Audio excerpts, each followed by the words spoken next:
Editor Atualizar, de volta com o nosso curso de Organização Judiciária para falarmos a respeito do parágrafo 5º do artigo 6º da Lei de Organização e Divisão Judiciárias do Estado de Minas Gerais, a Lei Complementar 59/2001. O parágrafo 5º, ele traz uma redação que gera dúvida em muitas pessoas, tá? E até por isso, por conta dessa questão da dúvida, tende a não ser cobrado. Existem interpretações que são interpretações diversas, tá? Com relação ao texto do parágrafo 5º, inciso 1º. Mas o importante mesmo em termos de concurso é vocês se aterem ao texto legal em si. Provavelmente, o que o examinador vai fazer se ele cobrar o parágrafo 5º? Ele vai copiar e colar o texto do parágrafo 5º na prova de vocês, tá? De qualquer forma, para a gente cercar qualquer tipo de questão, esclarecer qualquer dúvida, vamos à análise do parágrafo 5º do artigo 6º da Lei Complementar número 59. Vejam só, tá? Artigo 6º, parágrafo 5º. Haverá no distrito sede da comarca instalada os seguintes serviços notariais e de registro. Atenção, ó. Haverá no distrito sede da comarca instalada. Distrito sede é o distrito no qual está instalado o fórum da respectiva comarca. Afinal de contas, o fórum é o edifício sede da comarca, tá? Só que eu tenho que lembrar que no território do distrito sede, além de nós encontrarmos o fórum da comarca, nós vamos encontrar também os cartórios extrajudiciais, o serviço notarial e de registro. O cartório de registro de imóveis, o cartório de registro de notas, tá? E assim por diante.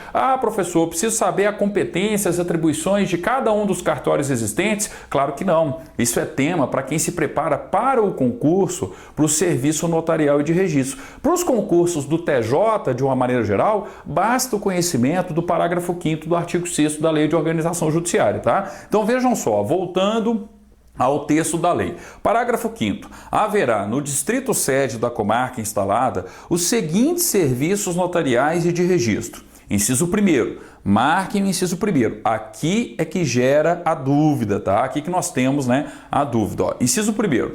2 serviços de tabelionato de notas nas comarcas de primeira e segunda entrância.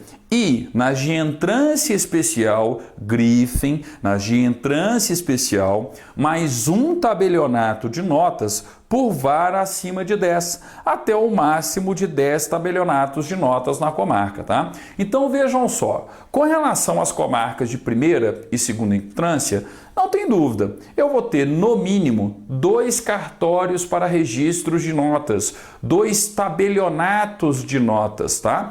O que é o tabelionato de notas, professor? Onde você, por exemplo, reconhece firma, faz autenticação de documentos, tá? Aquele cartório bastante comum, principalmente, né, nas grandes comarcas, onde eu tenho aí autenticação de documento e reconhecimento de firma, por exemplo, tá? É o tabelionato de notas, né? Então percebam, ó, primeira e segunda entrância, eu vou ter pelo menos 2 tabelionatos, tá? 2 cartórios para o registro de notas. E nas comarcas de entrância especial?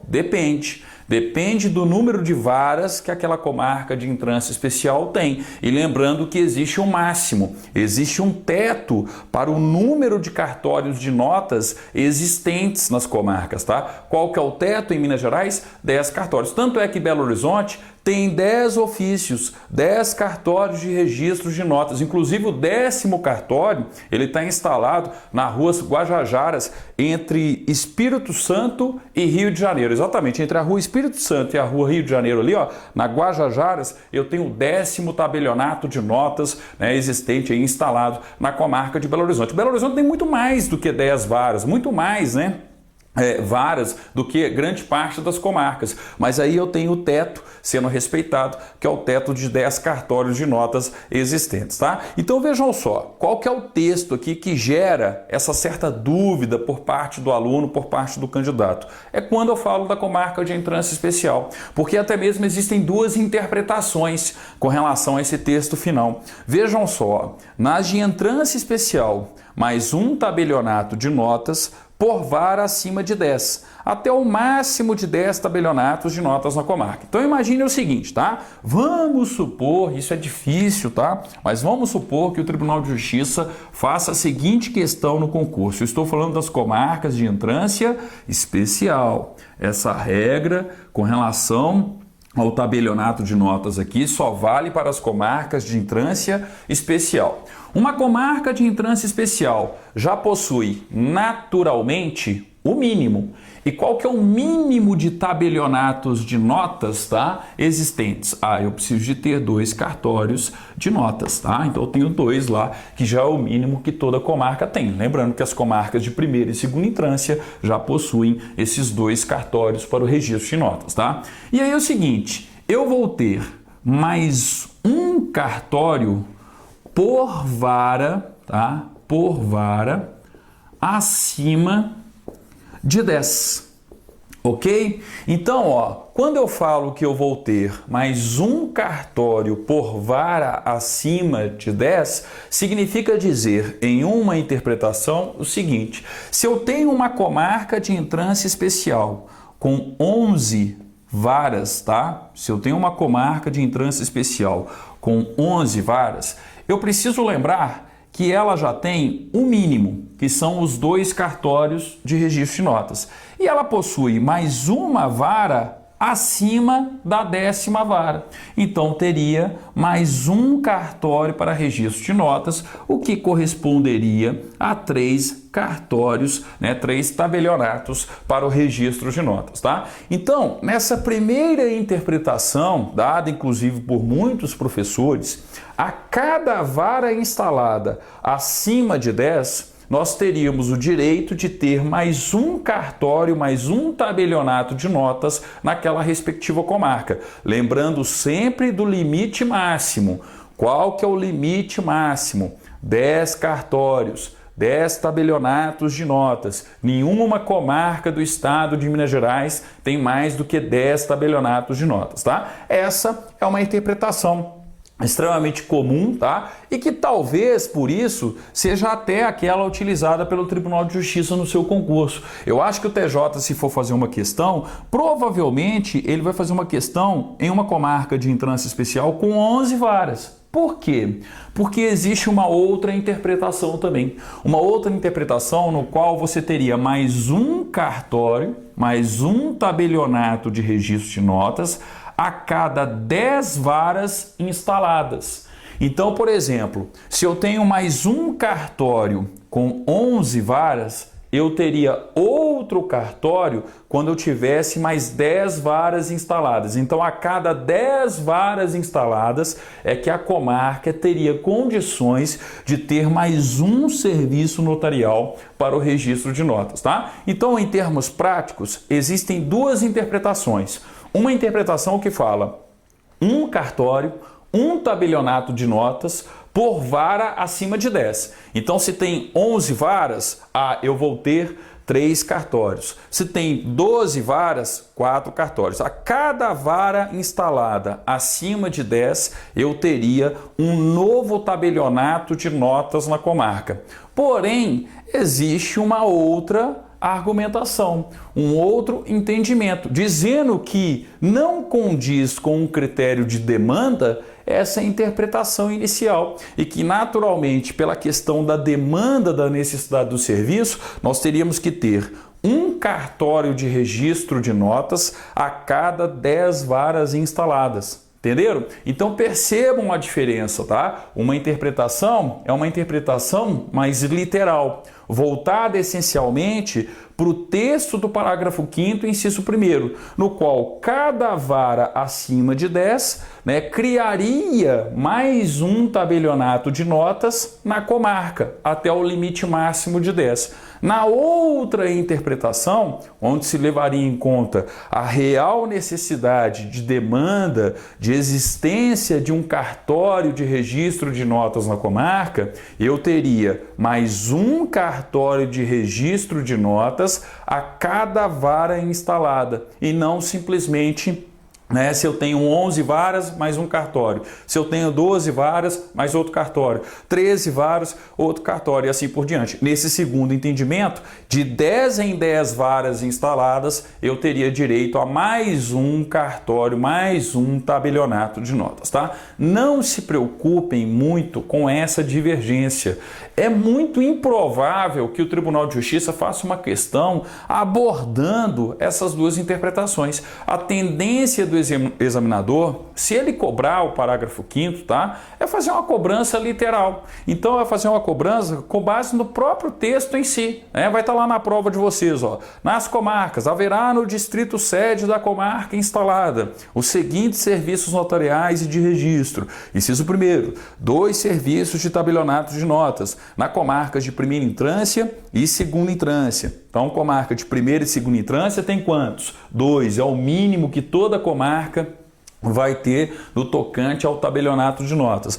E nas comarcas de entrância especial? Nas comarcas de entrância especial, mais um tabelionato de notas por vara acima de 10, até o máximo de 10 tabelionatos de notas. Tá? Para mim, o mais importante aqui é lembrar do máximo, tá? O máximo são 10 tabelionatos de notas. Lembrem-se de Belo Horizonte, a maior comarca de entrância especial, né, obviamente, tá? E Belo Horizonte tem aí 10 tabelionatos de notas. Já até citei, né, fiz aí uma propaganda, vamos dizer assim, né, não intencional, do 10º registro, o 10º tabelionato de notas, que está lá na Rua Guajajaras, entre Rua Espírito Santo e Rua Rio de Janeiro, do lado do Pitágoras, se eu não me engano, né? Se é que ainda existe o Pitágoras ali, enfim, né? Pode ser que tenha mudado de lugar. Mas enfim, não interessa, tá? O importante aí é a gente ter essa percepção do texto em si. Qual que é a interpretação mais correta? É coisa para a Corregedoria Geral de Justiça resolver no dia a dia de suas funções e no âmbito aí da fiscalização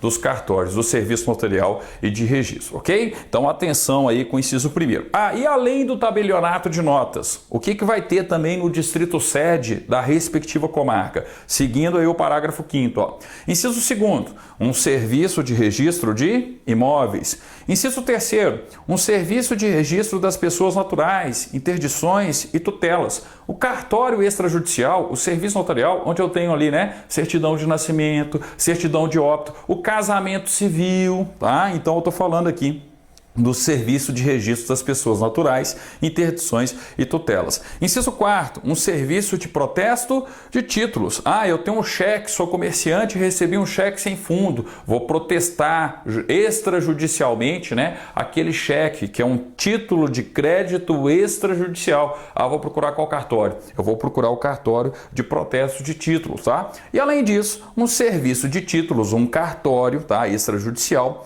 né, para títulos e documentos das pessoas jurídicas, onde eu tenho o registro das pessoas jurídicas, os documentos referentes, às pessoas jurídicas, tá? Então percebam o seguinte, ó, haverá no distrito sede da comarca instalada os seguintes serviços notariais e de registro. Nas comarcas de primeira e segunda entrância, no mínimo 2 tabelionatos de notas. Nas comarcas de entrância especial, além do mínimo, além dos 2, mais um cartório, mais um tabelionato de notas por vara acima de 10, até o máximo de 10 tabelionatos de notas na comarca. E além disso, eu vou ter no mínimo um serviço de registro de imóveis, um cartório de registro de imóveis, um cartório para registro, né, das questões referentes aí às pessoas naturais, interdições e tutelas, um protesto de títulos no mínimo, um serviço de títulos e documentos das pessoas jurídicas. Lembrando também que a gente sempre vai ter que observar a questão da demanda da comarca. Belo Horizonte, por exemplo,